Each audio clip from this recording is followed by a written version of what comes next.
예, 안녕하세요. 저는 서울기술연구원에 근무하는 김태현 선임연구위원입니다. 오늘 제가 말씀드릴 내용은 게임 엔진으로 유명한 언리얼 엔진 5로 디지털 가상 서울을 구현한 사례가 되겠습니다. 먼저 제가 근무하는 기관 소개를 드리겠습니다. 제가 근무하는 서울기술연구원은 과학기술 분야의 응용과 실증으로 도시 문제를 해결한다라는 사명으로 2018년도에 설립되었습니다. 지금 현재 100명 정도의 직원들이 계시고, 그다음에 50명 이상의 박사님들이 인프라나 안전, 환경, 스마트 도시 등의 과학기술 연구를 해오고 계십니다. 오늘 발표를 맡게 된 저는 도시계획을 전공하였습니다. 약 20여 년 전에 SK CNC라는 IT 회사에서 공공 SI 개발에 참여한 적이 있었고요. 그것을 시 인연이 되어서 서울시에 입사하게 되었습니다.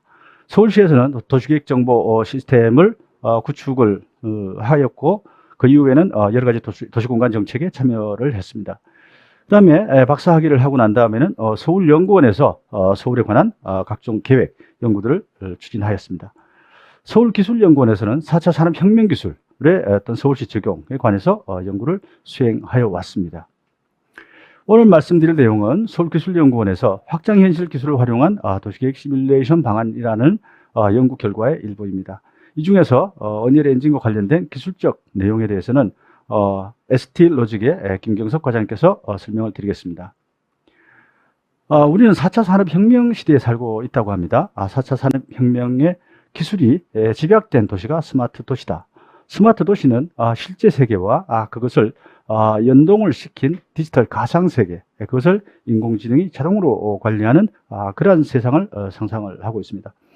미래 인류는 실제 세계와 또 디지털 가상 세계, 이것이 융합된 세상을 살아간다, 이런 얘기들을 합니다. 그러면 여기에서 디지털 가상 세계라고 하는 것은 어떤 모습이고 또 그것은 어떻게 구현할 수 있는 것인지, 이것이 오늘의 주제입니다. 국토교통부는 현실의 국토를 복제를 하고 디지털 가상 공간에서 분석, 예측을 함으로써 실제 공간 문제를 해결을 한다라는 디지털 트윈 국토 정책을 추진하고 있습니다. 이때 만들어진 디지털 가상 공간은 형상 정보, 속성 정보, 상태 정보, 그러니까 현실로부터 추출된 이러한 정보들로부터 만들어집니다. 그렇기 때문에 실제 데이터로부터 기반해서 정확하여야 하고, 각종 시뮬레이션들은 과학적 근거를 가지고 있어야 합니다. 과기정통부는 현실 세계와 가상 세계를 연결해서 융합된 세계를 만들고, 거기에 관광, 쇼핑, 음악 등 사람들이 실세계에서 수행하던 여러 가지 활동들을 이 공간에서 구현하겠다라는 메타버스 플랫폼 사업을 추진하고 있습니다. 메타버스라고 하는 것은 2007년도 메타버스 로드맵이라고 하는 그 자료가 발표가 되었습니다. 이 메타버스 로드맵에서는 비디오 게임과 웹 2.0의 만남, 그것이 메타버스다. 그리고 그것은 Pathway to the 3D Web, 3차원 웹으로 가는 과정이고 경로이다, 이런 표현을 썼고요. 그 과정에서 네 가지 메타버스의 유형이 제한이 됐습니다. 아래쪽을 보시면 모델과 이머전이라고 하는 그런 몰입감으로 구성된 세상이 있는데, 그것의 외부 세계와 연동이 되어 있는 것은 미러월드, 그 다음에 오른쪽 가상 개인적인 영역과 연결이 되어 있는 그런 세계는 버추얼 월드라고 유형을 나누었습니다. 이미 디지털 가상 세계는 사실은 실제가 아닙니다. 그렇지만 만드는 목적과 과정, 이것을 보면 두 가지 정도로 구분할 수가 있습니다. 예를 들면 게임이나 영화, 광고 등을 목적으로 만드는 그런 그 디지털 가상 세계는 상상을 기반으로 한 창조된 세계입니다. 반면에 디지털 트윈이나 스마트 시티, 그 다음에 3차원 공간 정보 등으로부터 만들어진 그러한 그 공간은 논픽션 기반, 그러니까 사실로부터 만들어진 공간이 되겠습니다. 오늘 말씀드린 내용은 주로 여기 왼쪽에 있는 논픽션 기반의 디지털 트윈에 대해서 말씀을 드립니다. 실제로 도시를 복제한 사례가 있었습니다. 2019년도에 샹하이를 복제를 한 사례였는데, 이 사례에서는 여러 가지 기술들을 적용을 시켜 보았고, 최종적으로 언리얼 엔진으로 샹하이의 3,750제곱킬로미터라고 하는 방대한 지역을 복제를 하였다. 여기에서 파라메트락이라는 표현이 있습니다. 그 얘기는 랜드마크 몇 개는 실제 모델로 하고 나머지들은 매개 변수를 사용해서 도시를 만들었다. 다만 제가 이 오른쪽 상단에 있는 이 그림을 보면서 언리얼 엔진에 대해서 관심을 가지게 되었습니다. 또 다른 사례는 고텐버그 사례인데, 인류는 갈수록 기후변화의 기후위기에 직면하고 있습니다. 그리고 많은 도시 문제들이 불확실성이 커지기 때문에 이런 것들을 다루기 위해서는 도시가 지능화되어야 한다. 그리고 그것을 효과적으로 운영하기 위해서는 디지털 가상 공간이 필요하다. 이것을 만드는 방법으로는 공간 정보를 중간에 좌하단에 보시면 시티 엔진을 통해서 언리얼로 가져오는 사례였습니다. 공간의 미래에 대해서 일반 대중들과 대화하기 위해서 마스터 플랜을 수립을 하고, 그다음 단지 계획, 그다음에 건축 계획을 만들어서 일반 대중들과 사실감을 통해서 이제 대화하기 위한 수단으로 언리얼 엔진으로 구현한 사례가 있었습니다. 이 사례에서는 재밌는 용어가 나옵니다. 시각 언어. 우리가 시각적으로 보는 것은 혼돈과 오해가 있다. 그렇기 때문에 사실적인 환경에서 그런 것들을 직접적으로 경험을 함으로써 서로 소통이 가능하다. 그리고 그 어떤 서비스를 위해서 세션 포니어를 사용을 했고, 그 다음에 고화질의 어떤 서비스를 위해서 AWS라고 하는 클라우드 서비스를 활용한 사례입니다.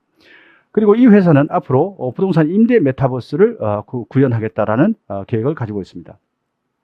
서울시 사례를 말씀드리겠습니다. 우선 서울 그 공간 계획, 그러니까 도시 계획, 이것은 사회적 약속으로 많이 법제화된 다양한 계획들을 가지고 있습니다. 그리고 비법정의 어떤 시책 계획들. 그래서 결과적으로 어떤 건축물이 들어서기 위해서는 이러한 다양한 계획들을 충족시켜야 합니다. 이 과정에서 도시계획도 언어가 있고 소통 방식이 있습니다. 왼쪽에서 보시는 방식은 공간의 미래, 어디가 어떻게 됩니다라고 할 때는 조감도 또는 동영상으로 대화를 합니다. 그 다음에 재개발, 재건축 등의 도시관리계획, 이것을 정당화하기 위해서는 계획 설명서를 작성을 합니다. 결과적으로 오른쪽에 계획 승인이 난 경우에는 표와 지도의 형태로 도서가 만들어지고, 그것은 나중에 토지용 계획서라고 하는 그 형태로 시민들과 소통을 하게 됩니다. 이 방식의 언어는 사실 굉장히 전문가들도 직관적으로 이해하는데 시간이 걸리고 일반 시민들은 이해하기 상당히 어렵습니다. 2004년도에 제가 서울시에 들어가서 첫 번째 했던 업무가 도시계획 정보 시스템을 구축하는 거였습니다. 이때 3차원 공간 정보를 구축을 했는데, 지형은 1m 영상, 그 다음에 영상은 10cm의 해상도를 가지고 있었고, 건축물의 외곽선과 어떤 층수를 기반으로 하는 소위 말하는 박스형으로 구축을 하였습니다. 게임의 어떤 배경이 되는 그런 가상 공간이 아니고, 도시계획에서 쓰는 가상 공간은 첫 번째는 서울시 전역을 같은 수준으로 구축해야 되기 때문에 대용량입니다. 두 번째는 구릉지에서 높이에 관한 논의를 하기 위해서 정확해야 됩니다. 세 번째는 한강에서 북한산을 볼 수 있을 정도로 넓은 지역을 한꺼번에 표출할 수 있어야 합니다. 네 번째는 가장 중요하게 빠르게 반응을 해야 합니다. 그래서 이렇게 구축한 것을 실제로 도시계획위원회에서 심의에 활용한 바가 있습니다. 2020년도에 도시계획 정보 시스템의 3차원 시스템은 버추얼 서울이라고 하는 플랫폼에 통합되었습니다. 버추얼 서울이라고 하는 플랫폼은 지금 도시계획뿐 아니라 서울시의 다양한 공간 정보를 활용하는 분야에 쓰이고 있습니다. 이 중에서 지도 서비스와 관련된 것이 S맵이라고 부릅니다. 지금도 서울은 계속 변하고 있습니다. 그리고 미래에도 변할 것입니다. 최근에 도시 기본 계획을 발표를 하면서 도시의 중심지들을 어떻게 하겠다라는 그런 비전을 발표를 했고, 지금 이 순간에도 많은 재개발, 재건축들이 심의를 통해서 변화를 하고 있습니다. 앞에서 말씀드린 대로 도시계획 쪽에서 쓰는 이런 언어는 사실은 상당히 직관적으로 이해하기가 좀 어렵고, 지난 20년 동안 특별히 이렇게 획기적으로 바뀌었다, 진화했다, 발전되었다라고 말씀드리기는 좀 어려운 면이 있습니다. 같은 기간에 비디오 게임 분야는 비약적인 발전을 하였습니다. 실제로 대규모 오픈월드와 사실감과 몰입감을 가진 컨텐츠, 그리고 그 안에서 여러 게임 플레이어들이 상호작용하고 어떤 경우에는 서로가 커뮤니케이션도 즉시적으로 합니다. 이러한 기능들을 도시계획 쪽에서 쓸 수가 있다면, 우리가 그동안 계속 말해왔던 시민 참여, 직관적인 경험으로부터 시민들이 공간의 미래를 짐작을 하고 그것에 대한 현실적 의견을 낼 수 있는 그런 공간으로서의 가능성이 있지 않는가. 그래서 저희들이 개념 증명, 그리고 기존에 있던 수단들이 이 사례가 특별히 서울시를 대상으로는 없어서 저희들이 직접 해보기로 했습니다. 우선은 가상공간을 만들기 위해서는 그 재료가 되는 데이터에 대한 이해가 있어야 합니다. 우선 수치 표고 자료는 1m 해상도 예전과 같고 실감 정사 영상 8cm급의 해상도가 더 좋아졌습니다. 그 다음에 건축물은 3D 모델은 LOD 레벨 3급으로 올라갔다. 이 뜻은 건축물의 외곽의 경계선이 더 복잡해졌고 거기에는 벽면에 건물의 외형을 짐작할 수 있는 사진들이 한 장씩 다 붙어 있다, 이렇게 보시면 되겠습니다. 그것에 대해서 약 한 13,000동 이상은 고정밀 모델로 제작된 이런 데이터들이 S맵 데이터입니다. 한편으로는 좋게 생각해 보면 해상도가 올라갔고 사실감이 올라갔습니다. 그렇지만 이것을 제약하는 입장에서 보면 대용량 데이터, 그러니까 데이터의 용량이 기하급수적으로 커졌다. 그리고 이 데이터들이 어디에 모여져 있지가 않습니다. 개별 오브젝트 파일의 형태로 약 70만 개 정도가 존재하기 때문에 이런 것들을 공간의 순서에 맞게 배열을 해야 되는 것이 숙제입니다. 언리얼 엔진이라는 그 게임을 만드는 소프트웨어는 3D GIS 엔진이라든가 아니면 후디니 등 전문 솔루션의 기능들을 플러그인의 형태로 언리얼 에디터에서 조립을 할 수가 있습니다. 언리얼 엔진 5로 오픈월드를 구현할 수 있는 대표적인 방법은 월드 파티션과 세션 포 언리얼이라고 하는 두 가지 방법이 있습니다. 그래서 저희들은 목표를 S맵에서 서비스하고 있는 모든 데이터를 언리얼 엔진 환경으로 일단 구현을 한다. 근데 방법은 3D 타일즈를 통해서 세션 포 언리얼로 구현을 하는 방법.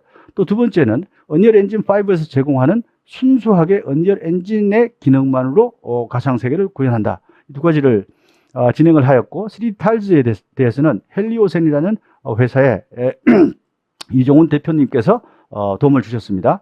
그 다음에 언리얼 엔진 기능만으로 가상세계를 구현하는 그 일에 대해서는 SD로직의 홍성학 대표께서 도움을 주셨습니다.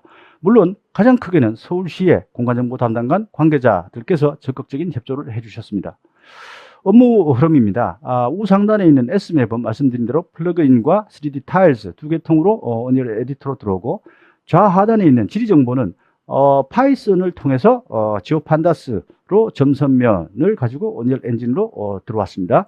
그 다음에 계획 모델, 이런 것들은 스케치업, 데이모션을 통해서 그리고 부분적으로는 데이터 스미스를 경유를 해서 언리얼 엔진으로 가져올 수 있었고, 여기에서 언리얼 에디터에서 이런 것들을 배치를 했습니다. 지금 보시는 장면은 언리얼 에디터, 그러니까 말씀드린 과정으로 서울시 전체의 지형과 그 다음에 약 60만 개의 객체로 되어 있는 건축물들을 하나의 프로젝트, 하나의 레벨에 모두 다 배치를 하고 그것을 이제 빌드한 결과가 되겠습니다. 실제로는 이것보다 훨씬 더 고해상도의 결과물이 나옵니다.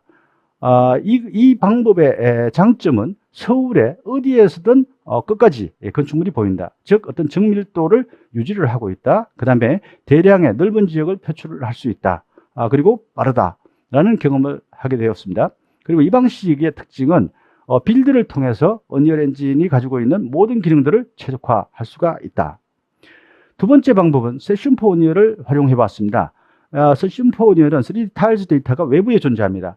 그렇기 때문에 런타임 시에 시각적인 범위에 따라서 타일링된 데이터가 스트리밍 돼서 들어옵니다.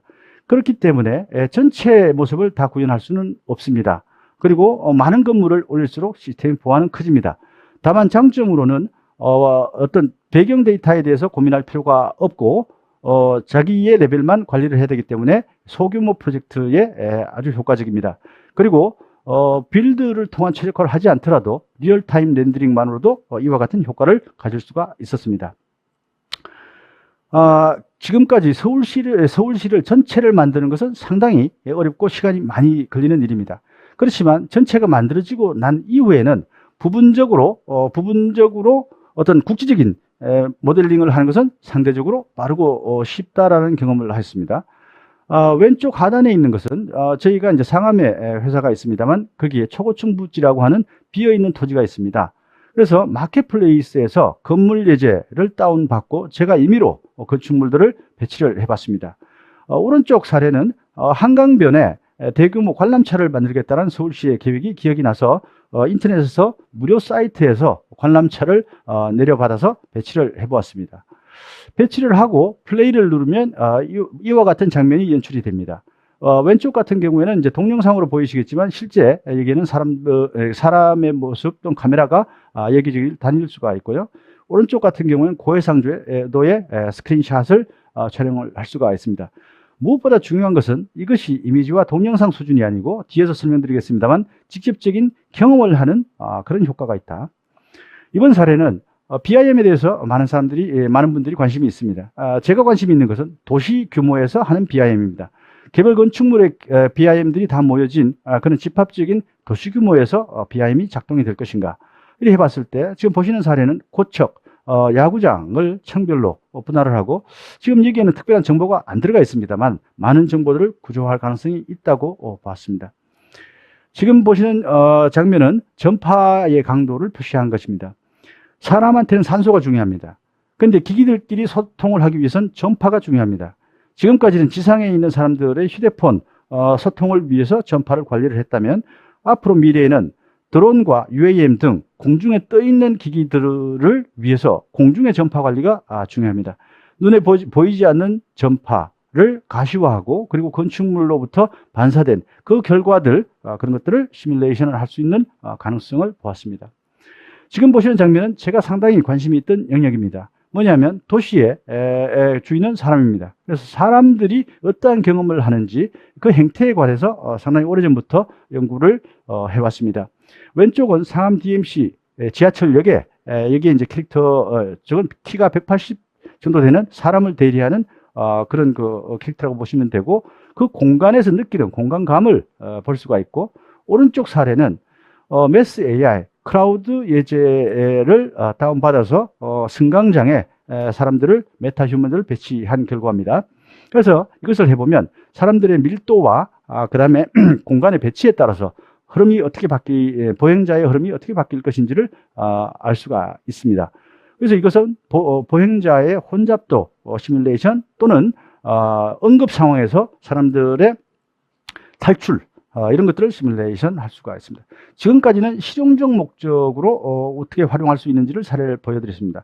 지금 보시는 사례는 캐릭터를 동원해서 내가 직접 경험을 한다라고 하는 것을 한번 주의 깊게 보시면 좋겠습니다. 그래서 단지 이미지와 동영상이 아니고 자기가 직접 조작을 해서 가고 싶은 공간을 이렇게 원활하게 다닐 수 있다. 그리고 여기에 재미의 요소가 들어오는 순간 그것은 게임이 됩니다. 그리고 싱글 플레이어가 아니고 이런 다중 플레이어가 여러 사람이 이 공간에 동시에 접속을 해서 서로 대화를 하고 무언가를 주고받게 된다면 그것이 공간 기반의 메타버스가 될 수 있다.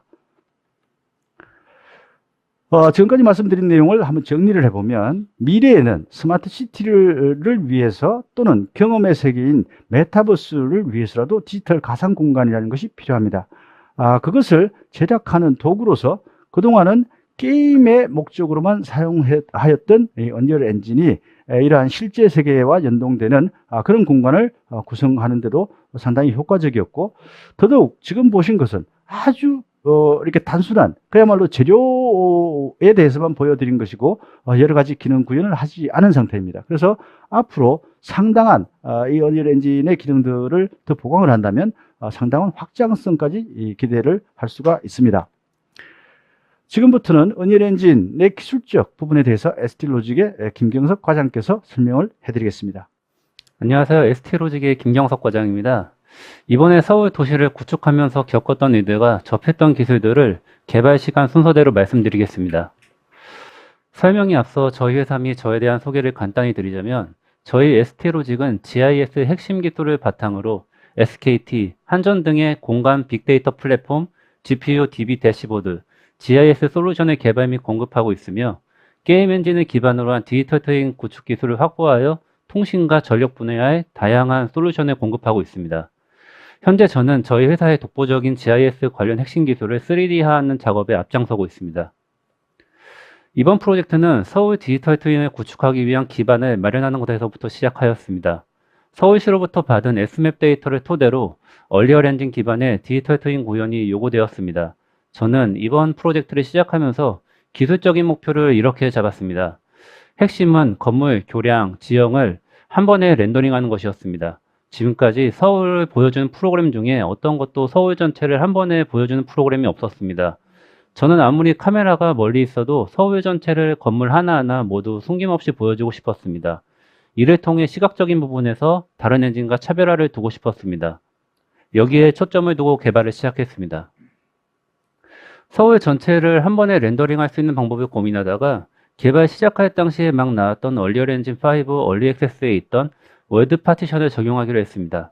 이 월드 파티션은 얼리얼 엔진 5의 핵심 기능 중의 하나로 대규모 월드를 타일 단위로 저장하여 카메라 위치에 따라 타일의 동적으로 로딩 및 언로딩하는 기술입니다. 저는 이 기술을 검토해 본 뒤에 이 기술을 기반으로 서울 도시를 구현해 보기로 했습니다. 월드 파티션을 얼리얼 엔진에 적용하기 위해선 몇 가지 사전 절차가 필요했습니다. 이 설정들은 개발 당시 얼리얼 엔진 5 얼리 액세스 때 해당하는 것으로 현재는 훨씬 단순화되어 있습니다. 일단 첫 번째로 프로젝트 설정으로 들어가서 월드 파티션을 활성화했습니다. 그리고 월드 파티션을 적용할 새로운 레벨을 생성했습니다. 저는 모든 오브젝트를 새로 생성할 것이기 때문에 empty 레벨을 사용했습니다. 그 후 생성한 레벨을 바로 저장 후 오픈하면 월드 파티션이 적용된 레벨을 확인할 수 있습니다. 하지만 앞서 말씀드렸듯이 이 내용은 얼리 액세스 때의 내용이며 현재 UE5 정식 버전인 5.0.3에서는 이 부분에 대한 개선이 이루어져서 오픈월드 또는 empty 오픈월드 레벨을 사용하면 바로 적용됩니다. 월드 파티션을 적용한 레벨을 생성한 뒤에 이에 맞는 월드 세팅을 구성했습니다. 512m 단위로 셀을 만들며 로딩 범위 또한 512m로 하였습니다. 이렇게 월드 파티션 사전 설정이 끝나게 됩니다. 이제 데이터 임포트를 위한 플러그인 제작에 들어갔습니다. 플러그인의 모든 부분은 속도 및 자율성을 위해서 모두 10% 제작했습니다. 일단 필요한 최소 기능을 넣었는데 공통적으로 쓰이는 기능을 위한 코어 모듈, 그리고 지형 임포트를 위한 DEM 임포터 모듈, 사용자와의 상호작용을 위한 인터페이스 모듈, 건물 및 교량 데이터를 임포트하기 위한 OBJ 임포터 모듈, 그리고 마지막으로 각 나무 등을 임포트하기 위한 2D GIS 임포터 모듈입니다. 일단 사용자와의 상호작용을 하기 위해서 필요한 최소 기능만 넣어둔 인터페이스를 제작했습니다. 공통 설정에 임포트 스케일 및 범위 제한을 넣었으면 지형, 건물, 교량, 2D GIS 데이터를 임포트하기 위한 각각의 항목을 만들었습니다. 사용자 인터페이스의 소스 중 일부입니다. 기존 구현된 얼리얼 엔진 내 플러그인 소스를 분석하고 또 얼리얼 엔진 공식 문서를 통해 구현 방법에 대해 확인한 후에 슬레이트 위젯을 사용하면 된다는 걸 확인했고 이를 사용해서 개발했습니다. 이제 서울 건물 및 교량 데이터를 얼리얼 엔진에 적용하기 위한 임포트 모듈 제작 작업을 시작했습니다. 이 작업을 위해 건물 및 교량 데이터 사양을 조사했습니다. 여기서 문제가 되었던 부분이 있는데 첫 번째는 노멀 데이터가 없다는 것, 두 번째는 라이트 매핑용 UV 좌표가 없다는 것입니다. 그리고 마지막으로 각 오브젝트당 텍스처 크기가 너무 컸는데 실제로 텍스처 적용 면적은 약 5% 정도였고 이 부분 역시 최적화가 필요했습니다. 첫 번째로 노멀 데이터가 없다는 문제가 있었는데요. 이 때문에 노멀 데이터를 따로 생성해야 되는 과정을 거치는 프로그램을 만들어야 되나 했지만 화면 내용과 같이 리컴퓨트 노멀즈의 불린 값을 1로 하게 되면 자동으로 노멀 데이터를 생성하는 걸 확인했고 이를 적용해서 이 문제를 해결했습니다. 그리고 라이트맵용 UV 좌표가 없다는 문제가 있었는데 이는 UE5의 루멘을 적용해서 해결했습니다. 루멘은 다이나믹 라이트를 기반으로 하기 때문에 따로 라이트맵이 없어도 고품질의 렌더링을 보여줄 수 있었습니다. 여기서 루멘이랑 얼리얼 엔진 5에서 나온 다이내믹 글로벌 일루미네이션 및 리플렉션 시스템으로 기존 GI 및 리플렉션에 완전히 대체하는 새로운 시스템입니다. 기존에는 라이트맵을 구워야지 이제 현실감 있는 조명 효과를 연출할 수 있었는데요. 이거는 이제 그런 과정이 없이 실제감 있는 효과를 바로 연출할 수 있습니다. 다시 서울 데이터 임포트 부분으로 돌아와서 마지막으로 해결해야 할 문제가 있었는데 텍스처가 너무 무겁다는 것이었습니다. 저희가 임포트하려고 하는 공간정보 데이터 원본은 보시는 것과 같이 텍스처의 크기는 큰데 실제 사용되는 텍스처 면적은 약 5% 정도로 구성되어 있었음을 확인했습니다. 이는 공간정보 플랫폼에서 데이터를 다루는 특수성에서 기인하는 것인데 얼리얼에서의 퍼포먼스를 올리는 일환으로 이런 부분도 역시 최적화의 대상이 되었습니다. 최적화 방법은 다음과 같이 했습니다. 메시의 텍스처 좌표로부터 최소 최대 UV를 찾아낸 뒤에 이 범위를 포함하는 최소한의 2의 지수성 해상도를 가지는 이미지 파일을 새로 생성합니다. 마지막으로 새로 생성된 이미지에 맞게 UV 좌표를 변환하도록 했습니다. 이를 통해서 기존 원본 데이터 소스에서 오는 데이터 구조를 최적화하여 성능을 비약적으로 향상시켰습니다. 이렇게 해서 최적화해 보니 2048 정방향 텍스처의 세로 해상도가 128로 줄어들어 결과적으로 텍스처 크기가 93%나 감소되는 효과를 보일 수 있었습니다. 이건 텍스처 UV 트림 구현 부분 중 일부인데요. 위의 부분은 UV 값을 이용해서 새로운 이미지 크기를 만드는 과정입니다. 그리고 아래 부분은 비트 연산을 통해 최소한의 이해 지수성 해상도를 찾는 부분입니다. 이제 건물 및 교량을 얼리얼 엔진에 임포트하는 플러그인을 제작했습니다. 데이터 포맷은 OBJ였으며 이 포맷에 대한 스펙을 확인한 뒤 얼리얼 엔진에 내장된 FBX 임포터의 메시 생성 부분을 참고하여 만들었습니다. 이 부분은 아래와 같이 세 단계로 나누어서 제작했으며 이를 통해서 건물 및 교량 데이터를 로드할 수 있었습니다. 다음으로 지형을 얼리얼 엔진에 로드하기 위한 작업을 시작했습니다. 지형 원본 데이터를 얼리얼 엔진에 맞게 가공하는 작업이 1차로 있었는데요. 가공을 하여 화면에 보시는 스펙을 가진 데이터를 만들었습니다. 얼리얼 엔진에 맞게 가공을 했기에 지형 데이터에 특별한 이슈는 없었습니다. 곧바로 지형 임포트 플러그인 제작에 들어갔습니다. 얼리얼 엔진의 소스를 분석한 뒤 랜드스케이프 생성 부분을 응용해서 지형 임포트 플러그인에 적용했습니다. 랜드스케이프 임포트에 있어서 핵심 함수만 간단히 요약해 봤습니다. getHeightMap import descriptor 함수를 사용 시 DEM 이미지로부터 크기 및 정보를 가져올 수 있으며 여기서 뽑은 정보 구조체 및 getHeightMap import 데이터 함수를 통해서 높이맵 로우 데이터를 가져올 수 있습니다. 마지막으로 로우 데이터를 랜드스케이프 벡터에 임포트 함수를 사용하여 적용하면 에디터 상에서 높이맵 데이터를 바로 불러올 수 있습니다. 지형 임포트 플러그인을 제작 후 임포트를 하니 퍼포먼스에 대한 이슈가 생겼습니다. 정방형 2016m 크기의 랜드스케이프를 304개나 로드하고 한 번에 렌더링 하려니 나오는 현상이었습니다. 이 부분에 대한 해결 방법을 고민하다가 UE5의 나나이트 메쉬를 사용해 보기로 했습니다. 기존 스태틱 메쉬 생성 코드에서 단 한 줄만 추가하면 쉽게 나나이트 메쉬로 임포트할 수 있었으며 이를 기반으로 나나이트 메쉬 임포터를 제작하였습니다. 여기서 나나이트는 얼리얼 엔진 5의 가상 지오메트리 시스템으로 기존 스태틱 메쉬보다 훨씬 많은 트라이앵글과 인스턴스를 처리할 수 있습니다.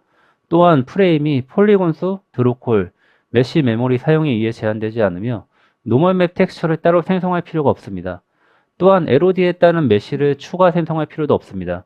왼쪽 아래 이미지를 보시면 16억 개의 트라이앵글을 실시간 렌더링을 하며 우측 아래 영상은 별도의 LOD 생성 및 설정 없이 거리에 따른 자동 LOD가 됨을 보여줍니다. 기존 랜드스케이프를 나나이트 메쉬로 대체하니 렌더링 퍼포먼스 문제는 해결되었습니다. 좌측이 랜드스케이프, 우측이 나나이트 메쉬를 사용했을 경우인데요. 드로우콜이 5분의 1 수준으로 감소했고 프리미티브 개수도 300배 정도 줄었습니다. 또한 랜드스케이프를 사용할 때 랜드스케이프의 LOD 최적화에도 불구하고 CPU 쪽 부하가 좀 심했는데 이 부분도 해결되었습니다. 그러나 너무 큰 메쉬를 통으로 나나이트로 하다 보니 이 또한 문제가 발생했는데요. 사람이 걸어 다녀야 할 상황의 경우 콜리전이 메쉬와 완벽하게 일치하지 않아서 아래 영상처럼 캐릭터가 바닥에서 뜨는 경우가 생겼습니다.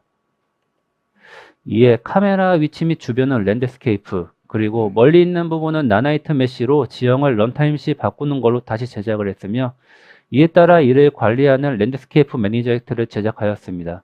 이렇게 하니 퍼포먼스 문제 및 콜리전 문제가 해결되었습니다.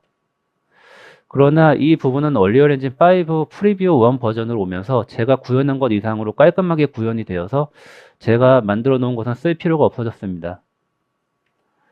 우측 화면은 얼리얼 엔진 5 프리뷰 1 버전부터 적용된 지형을 포함한 HLOD 프록시 메쉬를 보여줍니다. 흰색 부분은 랜드스케이프, 푸른색 부분은 지형 프록시 메쉬입니다. 이 예제에서 나나이트로 생성되진 않았지만 옵션만 설정하면 나나이트로 생성이 가능합니다. 이렇게 건물 및 교량 지형 로드를 마쳤습니다. 그러나 이대로 플레이를 하게 되면 멀리 있는 건물 및 지형이 안 보이게 됩니다. 여기서 이제 다시 얼리얼 엔진 5의 새로 나온 기능인 월드 파티션 계층형 레벨 오브 디테일 시스템을 사용해 보기로 했습니다. 이는 기존의 HLOD 시스템을 월드 파티션과 병행한 방법으로 월드 파티션의 각셀별로 HLOD 프록시 메쉬를 생성합니다. HLOD 제작을 하기 위한 설정입니다. 일단 메뉴에서 HLOD 레이어 에셋을 생성합니다. 그리고 HLOD 레이어 에셋의 설정 화면이 중요한데요. 이 부분 설정에 따라 HLOD 생성 방식이 완전 달라지게 되기 때문입니다. 저는 타일 하나를 단일 메쉬로 만드는 머지드 메쉬 옵션을 사용했습니다. 그리고 머티리얼 병합을 체크하여 모든 재질을 하나의 재질로 병합하게 만들었습니다. 그리고 모든 HLOD 프록시 메쉬의 나나이트를 활성화해서 퍼포먼스 향상을 꾀했습니다. 이렇게 생성한 HLOD 레이어 에셋을 월드 세팅에 있는 월드 파티션 세팅에 디폴트 HLOD 레이어에 적용합니다. 이제 HLOD를 생성하기 위한 모든 준비가 끝났는데요. HLOD 생성은 콘솔 명령어로 이루어집니다. 명령어 방식은 이와 같은데 얼리얼 에디터, 그리고 uproject 파일 경로, 그리고 그리고 레벨명, 그리고 나머지는 뒤 내용을 콘솔 창에 있는 대로 그대로 적어서 실행하면 됩니다. HLOD 제작까지 완료하면 이 그림과 같이 멀리 있는 건물 및 지형도 보이게 됩니다. 샘플 몇 장을 보여드리겠습니다. 다음은 롯데타워 건물에서 서울 북쪽을 바라보며 찍은 이미지이고요. 이건 남산타워 쪽에서 서울 동쪽을 바라보며 찍은 이미지입니다. 구형 기술에 대해서 발표는 여기까지 하고 다음으로 김태현 박사님이 실험과제를 주제로 발표를 이어주시겠습니다. 설명해주신 김경숙 과장님 감사드립니다. 지금까지 말씀드린 내용은 사실 개념 증명 수준입니다. 무슨 말씀이냐면 이제 그 실제로 만들어진 데이터를 가지고 게임 엔진으로 어떻게 만들 수 있느냐, 그 다음에 그렇게 했을 때 기간은 얼마나 걸리고 용량은 얼마나 되고 속도는 어떻게 되고 그 품질은 어떻게 될 것인지 그동안 궁금했던 것들을 여러 가지 시도를 해보았습니다. 근데 실제로 이것이 이제 상용화되거나 아니면 서울시에 실제 적용이 되기 위해서는 몇 가지 넘어야 될 과제들이 있습니다. 첫 번째 과제가 자료가 데이터가 일회성으로 만들어지면 안 됩니다. 실제 세상은 순간순간 부분이 계속 바뀌고 있습니다. 지금까지 전통적인 자료 구축 방식은 항공 측량을 통해서 어떤 지역 단위로 데이터들 구축을 주기적으로 했었습니다. 그렇지만 수시로 바뀌는 그러한 그 부분적인 변화를 같이 반영을 해야 소위 말하는 디지털 트윈이라고 하는 실시간 세계의 현상들을 반영할 가능성이 큽니다. 이러한 건축물들의 실시간 변동은 도시계획이나 건축 등의 건축 인허가와 연동이 되어 있습니다. 그래서 필연적으로 행정 절차와 자료관리 체계가 같이 연동이 되어야 실시간 갱신이 가능하다, 이 생각이 되고요. 그리고 장기적으로는 같은 위치에 도시계획, 그 다음에 건축, 그 다음에 건축의 건설 시공, 그 다음에 사람이 입주가 되고 난 다음에 유지관리까지 원소스 멀티유저, 그러니까 전체적으로 호환이 되는 같은 데이터가 그 다음으로 이렇게 전환될 수 있는 소위 말하는 공간 기반의 통합 플랫폼의 구축이 필요합니다. 그리고 이 과정에서 결정적으로 중요한 것은 파이프라인이라고 부르는 자동화 방법입니다. 왜냐하면 사람의 손을 대면 될수록 그것이 이제 그 다음 만들어지는 것과 호환성 또는 이런 품질에서 차이도 있고, 그리고 굉장히 대량의 데이터를 다루기 때문에 자동화가 필수다. 그 다음에 이제 최근 홍수 때문에 많은 이슈가 있었습니다. 지금은 제가 인위적으로 한강의 수위를 올려보았습니다. 이것은 게임의 배경으로는 또는 게임의 소재로는 그럴듯할 수는 있지만 현실 세계의 재난 관리에 쓰는 목적으로는 적절치가 않습니다. 그래서 기왕의 언리얼 엔진이라고 하는 이 소프트웨어는 게임에 사용되기 위한 여러 가지 기능들을 갖추고 있습니다. 여기에 대해서 현실 문제를 해결하기 위해서는 과학적 근거를 기반으로 한 시뮬레이션, 각종 알고리즘 이런 것들을 개발을 해서 서울 전체에 만들어 놓은 이런 것과 결합이 될 때 현실 문제 해결에 도움이 됩니다. 기왕에 저희들이 서울시 전체를 일단 한번 만들었고, 이것을 디지털 테스트베드로 가정을 하고 저희 연구원 내에 다른 박사님들 또는 외부에 계신 전문가들과 이런 연구들을 계속 진행할 생각입니다. 무엇보다 중요한 것은 데이터입니다. 사실은 언리얼 엔진의 오픈스트리트맵의 맵 데이터는 플러그인 형태로 바로 내려받을 수가 있습니다. 그런데 우리는 국가보안의 이유로 공간정보에 관해서는 상당히 엄밀하게 다루고 있습니다. 그래서 보안과 어떤 공간 데이터를 만드는 비용, 시간 이런 문제로 사실은 민간은 이런 데이터를 구독하거나 가공하는 데 상당한 부담이 있습니다. 그래서 앞에 보신 바와 같이 공공 입장에서는 자료를 최신성을 유지를 하고 그리고 3D 타일스 그런 그 스트리밍 데이터를 해줄 경우에 민간은 굉장히 그 부담이 초기 진입 장벽이 낮아지고 부담이 줄어듭니다. 이것에 더해서 부분적으로라도 직접 데이터를 민간한테 제공할 필요가 있습니다. 재료가 있어야 창작과 기술 개발에 소재로 사용할 수가 있기 때문입니다. 이것에 더해서 서울형 에셋을 제공할 필요가 있다. 지금까지 공공의 역할은 정보, 자료 이런 관점에서 어떤 데이터를 구축을 했습니다만 미래의 메타버스라든가 이런 그런 새로운 창작의 도구가 되기 위해서는 서울의 가로 환경을 구축한 하다못해 가로수라든가 가로등 등등 이런 것들이 외국과 다릅니다. 그래서 마켓플레이스에서 바로 구매할 수가 없습니다. 이런 것들은 공공이 같이 자산의 형태로 제공을 한다면 이쪽 업계가 상당히 활성화될 수가 있을 것이라 생각이 됩니다. 마지막으로 말씀드리겠습니다. 지금까지 말씀드린 이 개념 증명만 하더라도 서울시에 도움이 있었고 그 다음에 ST로직이나 헬리오센과 같은 이런 기업들의 협력이 있었습니다. 더군다나 이런 것들이 어떤 기업 이렇게 상용화되고 더 고도화되기 위해서는 더 큰 형태의 협업 체계가 필수적이라고 생각이 됩니다. 저희 기술연구원은 기술을 기반으로 또 서울의 도시 문제를 해결한다. 이러한 사명으로 서울의 테스트베드의 역할을 할 수 있는 서울시 전체 데이터들을 구축을 하였습니다. 그래서 내부적인 협업 또는 대외적인 협업을 통해서 이걸로부터 더 나은, 더 효과적인 그러한 생태계 구축에 기여하고자 합니다. 우리가 미래에 대해서 디지털 대항해 시대가 시작이 된다. 그 다음에 이제 메타버스 세상이 열린다.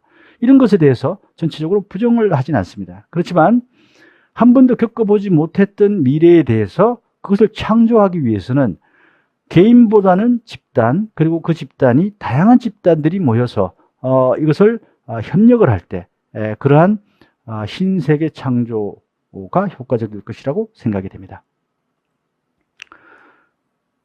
마지막으로 지금까지 서울시 전체를 구현하였던 그러한 사례들을 잠시 보시겠습니다.